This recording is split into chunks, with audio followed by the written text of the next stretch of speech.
Shalom Aleichem and welcome to Online Smicha. You know, sometimes when a person is under pressure and he needs something done, he might, under pressure, due to the pressure, say something that it's really not worth it for him. For example, a person needs something done right now, or he needs something brought to him from a distance, where in a normal case, the charge for that would be $5, $10, he would say, oh, do me a favor, get it to me, and I'll pay you $100. So the question is he really obligated to pay that because that's what he verbalized, that's what he told to his friend or to the company? Or obviously he was talking out of pressure. And this is actually a halacha brought in Shulchan Aruch in Choshen Mishpat, Siman Reish Samach Daled, Seif Zayin. Over there, the Mechaber talks about somebody who's Boireach Mirabeis Arsurim, somebody who's running away from prison and he's trying to get far away, and in the middle of the road, wherever he's running or traveling, he's stuck because it's a lake or water, or he has no car or anything like that. So he sees a person who can help him get him to the place where he wants, and it's not necessarily in a very far distance, and he asks him, please help me, get me to the other side. And he says, because he's under this pressure that he just wants to go far away, he says, Vani noisei lecha dinner, and I will give you a dinner. It's an expensive, I'll give you $100. Ve'haviru, the halacha says, and the person spent time to take him to the other side of the lake, ein loy ela scharai, haroi loy. He only could charge what he usually charges, maybe in a high price for traveling. But to charge him $100, what takes $15, $20 worth usually, he's not obligated to pay. However, im hoyat sayad, if the person was a fisherman, a hunter, and I ask you, please stop what you're doing and help me get to the other side, now there's dual payments. A, there's the charge for traveling, taking him to the other side, and B, the second charge is who knows how much money I could have made, that person could have made by catching fish. It could be that that hour or two he would have made $100 worth of fish. So if he was a tzayud and he was asked to stop his work to be able to help you out, now he has to pay for whatever amount he committed to.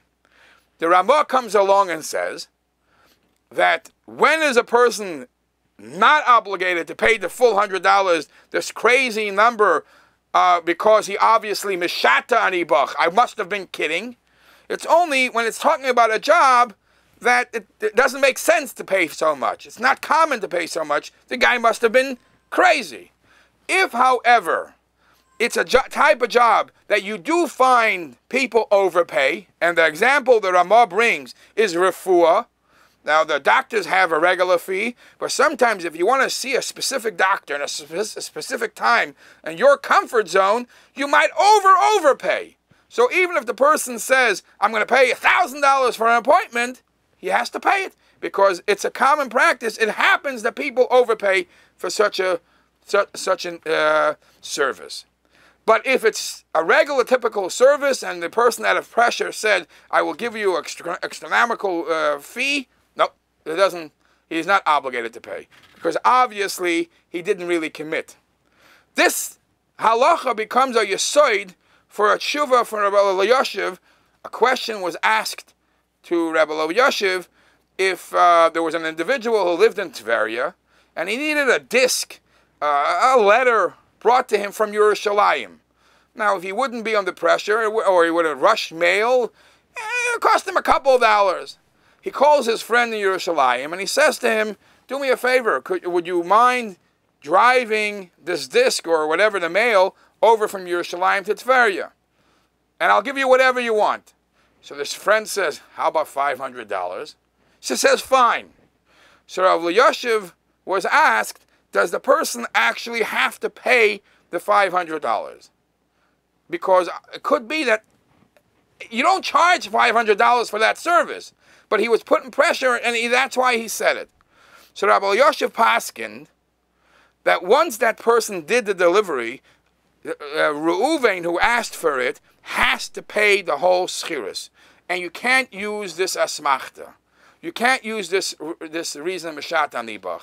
And he bases it, and some of the people who explain his psak din say that it's based on what the Nesivos writes, when it's a Dvar mitzvah, when the person B is doing a mitzvah and he has to do it anyways, so then you could say, listen, you're going to do it anyways, why should I pay you $500?